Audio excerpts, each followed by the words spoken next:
Hello, my name is Rain and welcome to my channel where I discuss Fantasy Formula 1. This is it, guys, the final race week of the 2024 F1 and F1 Fantasy season. It has been a year, fantastic to watch on track, super exciting races with multiple winners. It's made F1 Fantasy significantly more difficult, and I know that we all have our gripes with the game, but I mean, we've made it this far, so let's see what I can do to get inside that top 10k for the final race of the season. But before we do that, I just want to remind you that if you've been playing throughout this entire year, or if you've just started and are looking, you're excited for the 2025 season, and you have these gripes with the game. For example, why does Colapinto have minus 16 points? He didn't really do anything wrong, right? He had a poor qualifying, but he was in a good position to score some points, for F1 Fantasy. But his minus 16 is bigger than the plus 10 or the plus 12 of Bottas and Yuki Tsunoda. So if you're upset about a minus 16 on Franco Colapinto, you should click the top link in the description. It will be a link to the end of year F1 Fantasy survey by FanAmp. You should definitely fill it out because the developers of F1 Fantasy will look at the results of that survey if we get enough responses at the end of the year as sort of their and use that to collect data on what they can do to improve the game for the 2025 season. So if you're upset about anything about the game, or if there's something about the game you really like and want to tell the developers, click the top link in the description. I know surveys suck, but please fill it out. It would mean a lot to me and to the other F1 fantasy content creators who's been working on this. I mean, it's the one chance we have to improve the game that we all love and spend so much time thinking about in our lives. So definitely do that. You have until the Abu Dhabi Grand Prix to do it, but do not wait. Do it now.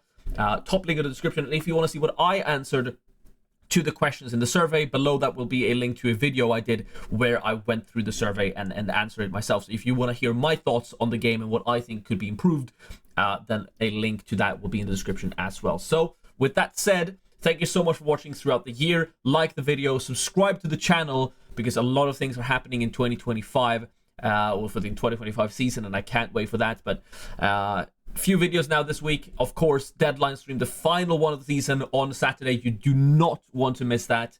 Let's get into the video, discuss what happened in Qatar, because a lot happened in Qatar, and what I'm likely to do in Abu Dhabi to try and squeeze into that top 10k in the final weekend of the season. So I ended Qatar with 238 points, and I've seen some stinkers out there, so overall I can't be too upset about it, but it still hurts. A pretty big red arrow despite the 3xers having quite a bad weekend. And it all came down to two things, really. Number one was Lando Norris, and I mean the penalty that he got. I'm not the biggest Lando fan. I'm definitely not a Lando hater, which some people out there are for some unknown reason this year. But that you have to agree that penalty on Lando was harsh. I definitely agree he should have been penalized. Don't get me wrong. It's a stonewall penalty. I just don't think it's a 10-second stop and go penalty. At most, it's a drive-through penalty. At most. And even then, it should probably just be a 10-second penalty and then be done with it. Especially when they're citing I could talk a long time about this, but the fact that the reason they said, okay, we got to punish this harshly because it is a danger to other drivers when you don't slow down for a yellow flag. Sure, but the race directors also left a rear view mirror in the middle of the straight at the only overtaking opportunity on the entire track for 8 minutes. So who are you to talk about, this is not safe for the driver?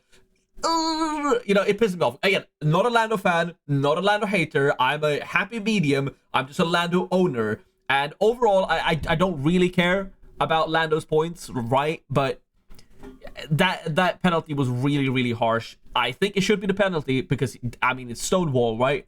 You can't say anything about it, but the penalty he got was pretty harsh. We haven't seen a penalty that harsh since I think 2016. Don't quote me on this. This is just some random tweet I saw yesterday that I can't find now, so I don't know if this information is correct, but I don't think we've seen that harsh of a penalty since 2016. So yeah, that's interesting. Speaking of interesting, Shogun Yu got driver of the day. Well deserved. You know, I voted for him to be driver of the day, even though I don't have him, because listen, I may be an F1 fantasy strategist, manager, whatever you want to say, but I'm not gonna give Show a driver of the day when he puts that John Deere into P8. So that was like, what, 27 points? That's more than Lando got. So all you guys putting your 3Xs on Lando should have obviously seen it coming. That driver of the day and P8 Shogun Yu would get the haul, and you should have obviously put the 3X on Shogun Yu. I can't believe you didn't notice that. I can't believe you didn't think of that. So that really hurt as well. What a swing it's been. I don't know if you remember. I'm gonna actually go back and find it, so I'll put a clip of me selling Show to Bottas a couple of game weeks ago, because right now I can't remember when I did it. Just roll the tape. We then have Shogun Yu. Shogun Yu, I was always expecting to buy Bottas. That's what I said in my transfer plans and my team selection video last week. It's just that the engine switch for Shogun Yu ended up giving him a penalty, which made me prefer him over Bottas. Now, he did look faster than Bottas, but I don't know if that's something that's going to continue. So that one decision, that was like a minor decision that I was like, Show's slow, Show's gonna be lost every race, Show's more expensive than Bottas, I'm gonna get the cheaper Bottas assets, that should work out fine. Bottas has been better than Show recently, has been a massive swing for me. And if I'd had Bottas then, or if I'd had Show then, and not sold to Bottas when I did, I would have saved a transfer for one, but I would have also been up a lot of points and probably been pretty safely inside the top 10k. So that one move has really, really rocked my season. And I mean, the main reason why I lost so many points in rank, like a lot of people did use chips. I was expecting a red arrow, but that 1000 red arrow is mostly due to Shogun Yu and me not having him. The transfers I made were decent enough, right? Oscar Piastri ended up with 36 points, so that was what I was expecting. The option I had and the transfer I ended up making was essentially I was always going to sell Hulkenberg for Tsunoda, and that was, I mean, a great move, right? Hulkenberg ended up DNFing, minus 12 points. Tsunoda got a 10-pointer. That could have been Gasly for 21 points, but I just didn't trust the simulations. I clearly should have, but I also think I don't know what happened with the Racing Bulls race pace. I mean, they looked bad, but didn't look that bad on the simulations compared to other teams, but they were really nowhere to be. Like, Lawson was absolutely terrible. Tsunoda looked good, gained 4 or 5 positions at the start in the race, and I thought he was on for a really good haul, but then just, fell back, got overtaken by Show and Bottas, and then Gasly just ended P5. Magnificent drive, but like obviously really lucky with some of the things that happened with the safety cars, with the chaos and the crashes, and Checo being bad. That was a decent swing, but it was either Tsunoda, Lawson, or Gasly. So I'm not too upset about going for Tsunoda over someone like Gasly. It clearly should have been Shogun Yu, obviously, but but the option I was always doing Hulkenberg to Tsunoda, and that worked out fine. At least I avoided the big negative that Hulkenberg got. But the option I really had was, do I go for Russell plus Show or Sainz plus Show, or do I go for Piastri and Bottas? And the difference between Show and Bottas ended up being 15 points. Whereas the difference between Piastri and Russell and Piastri and Sainz was less than that. Not by much, though. So really, this 27-pointer from Show could have been a 20-pointer, and the decision would have been correct. So, like, Piastri did as well as I thought he would. It's just that Show did so unimaginably much better, even though Bottas had a really good weekend as well, that it ended up being the wrong decision. But no one was expecting Show to get 27 points. Like, actually no one. 17 points maybe on one person's radar, right? But I thought the difference between Show and Bottas would be closer to maybe between 5 and 10 points, somewhere like 7 and 8 points. And if you're actually going to talk, if buts and maybes, if Bottas had not been tackled off the track by Liam Lawson, I do think that Bottas would have been the one to be in P8, because if you don't remember, Show had a really bad start and Bottas got ahead of him. So Bottas was running in front of Show with Lawson in between. Lawson tried an overtake on Bottas, completely miscalculated, lost the rear, tackled Bottas off track and spun, and that's what sent Liam Lawson back to the back of the grid.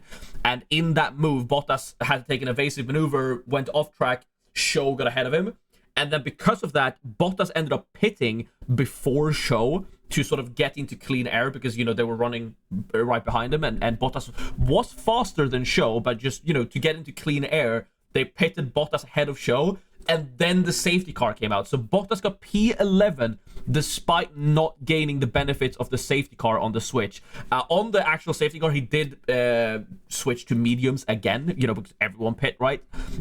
So he did pit again to medium, so that may have been the reason why he had some pace at the end and could actually climb up. And I mean, he was close. If not for Norris overtaking him on, you know, the second to last lap, he would have also gotten an actual point, right? So I do think Bottas was really, really unlucky. If he had not been tackled by Liam Lawson, I think he would have been ahead of Show. And if he had been ahead of Show, I think he would have been the one to get the strategy that Show got, which would have meant that he would have been the one in P8 at the end, and he would have been the one with 27 points, driver of the day, all that jazz. So I'm upset, if you can't tell, that I think my decision was correct, but ended up being wrong. And I feel like that's just the story of the season. Basically every time there's been a 50-50 decision, I've been on the wrong end of it, because even though like it has felt like the right decision, even though the things that happen in the race is like, oh, it was the right decision, but then this happened making it the wrong decision. And that's happened so many times this year, so I don't even know what to say to that. I will dedicate a quick moment of silence for those of you that listened to me on my deadline stream going for Checo Perez with a final fix strategy. Luckily, if you did do what I told you to do in my deadline stream, you final fixed Perez out before the race, so you didn't get his DNF at least, but that sprint was massively underwhelming. I mean, falling asleep, the safety car was faster off the line than Checo, starting from the pit lane. He really just didn't care.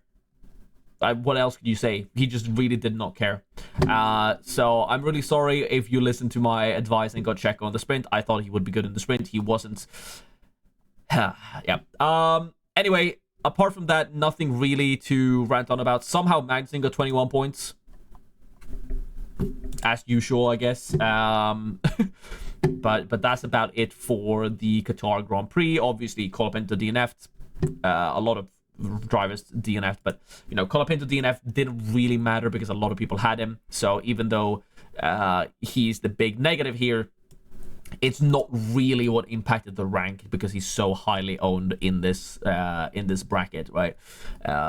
It was mostly Shogun Yu and then Lando Norris abysmal 2x performance that ended up being the difference maker for me. And now I'm left at an overall rank of 10,328. Now that is very close to the top 10k. I just need to gain 300 ranks in the final race of the season this weekend in Abu Dhabi. Let's discuss what my plans are to achieve that. So this is where my team is left. Or where my team's left at. I have 0.5 million in the bank, 3 transfers to make, which I'm really, really grateful for. So I'm happy I didn't use all 3 transfers in Qatar. And an overall budget of, drumroll, 132 million point 4. That's not how you say it. A grand total of 132.4 million. So that is my final cost cap heading into the final race week of the season. All this budget building has led to this. Let's see what I can make of it. So, McLaren are useless. What are they doing? They are supposed to have the fastest car. They just cannot convert anything. I'm so done with them. I would be very, very happy just give me Ferrari. Because at this point, Ferrari is going to win the Constructors' Championship. Just let me do, I don't know. I can't even get Gasly anymore or anyone of value, but let me just do this or something, or get Shogun Yu because I should have had Shogun Yu this entire time apparently. So it's entirely possible I just do this because I'm so tired of McLaren, I feel like I should take a risk on like not doing Norris 2x, because I feel like a lot of people will still have Norris 2x, and I just don't trust it. I think the Abu Dhabi track will suit Ferrari better than this track did. Ferrari wasn't really close in pace. Somehow Leclerc ended up P2. That's just what he does, I guess. But I'm definitely not keeping Piastri. There's no way I'm running triple McLaren again. Every time I've run triple McLaren this season, it's gone horribly wrong. So I'm definitely selling Piastri. I'm probably selling Lando Norris. A really interesting thing to note is that Esteban Ocon will not race in Abu Dhabi. It will be Jack Doohan. Now, I don't know the ins and outs of that decision, but Jack Doohan will race for Alpine in Abu Dhabi. And I think that is really interesting because I don't expect Jack Doohan to come in at 14.4 million. I hope that he comes in below Pierre Gasly's price at 11.8, maybe closer to Liam Lawson's price at 10.9. And if so, he is an interesting option to get in. A problem I have, though, with my free transfers, or with only having 3 transfers, is that I would kind of not mind a wild card here to actually go crazy, get all my McLaren assets out. But if I'm selling all McLaren, sorry, I went back too far. If I sell all McLaren for, I don't know, say I just really, really dislike McLaren and I want to do this, then I've used my 3 transfers, and like, I would love then to upgrade Bottas to a Nico Hülkenberg, but that would be a minus 10, and I don't think that's worth it unless McLaren look super awful, which I don't expect them to. So for that reason, I'm probably not doing this, right? We'll have to wait and see what Jack Doohan's price is, but I'm probably just doing something like this, realistically, right? And then maybe I'll sell Tsunoda to, say Jack Doohan is cheaper, right? Say Jack Doohan comes in at like a Shogun U type price. I could then upgrade Bottas to Albon. Or if he comes in at Show's price of 9.6 or 9.5 million, I could get Shogun U and Jack Doohan in here. So those 3 moves would be like, I am definitely interested in Jack Doohan depending on what price he's at, even though he's a new driver. Another option could be to just say screw it and hope that Bottas get driver of the day because it's his final race in Formula 1, at least for now. And with the move from Piastri to Charles Leclerc, that leaves me 12 million, which allows me to get Nico Hülkenberg back in. And I do think Hülkenberg will be on it. He wasn't really in Qatar, but I expect him to be in Abu Dhabi. This could also be Pierre Gasly, but every time I bought Pierre Gasly this year, it's been absolutely terrible. I think I had Gasly for like the first 4 races, I'm pretty sure. And then I didn't have him for a while. And then I bought him for his 2. Then I bought him here, and he gave me minus 20, minus 19, and 3. Then I sold him. And I mean, yeah, I avoided some stinkers in Azerbaijan and in Kota. But I missed these 2. So I've really had Gasly for the worst parts of the season. I've caught 3 of his 4 DNFs. So yeah, that is pretty tragic. He's just not been. Every time I get Gasly, he's awful. Every time I don't have Gasly, he's God's gift to racing.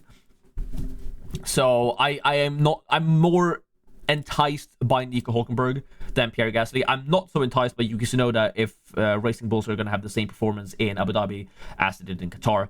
So I wouldn't mind kicking Tsunoda to the curb and getting Nico Hülkenberg instead. Hülkenberg probably more likely than Gasly.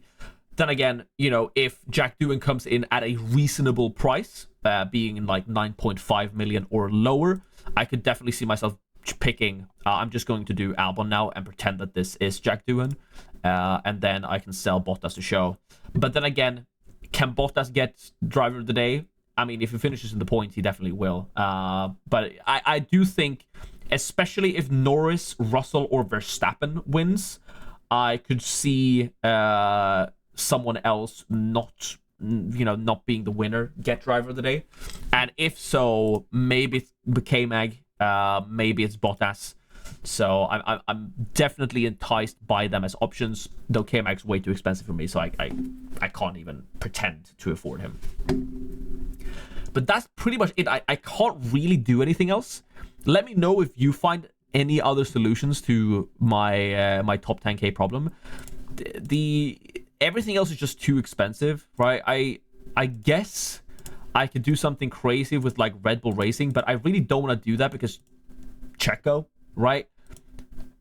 They only got 44 points in Qatar in a sprint weekend, despite Max winning the race.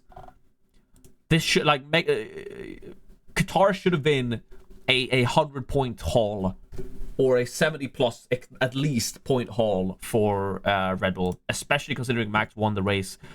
But Checo's just...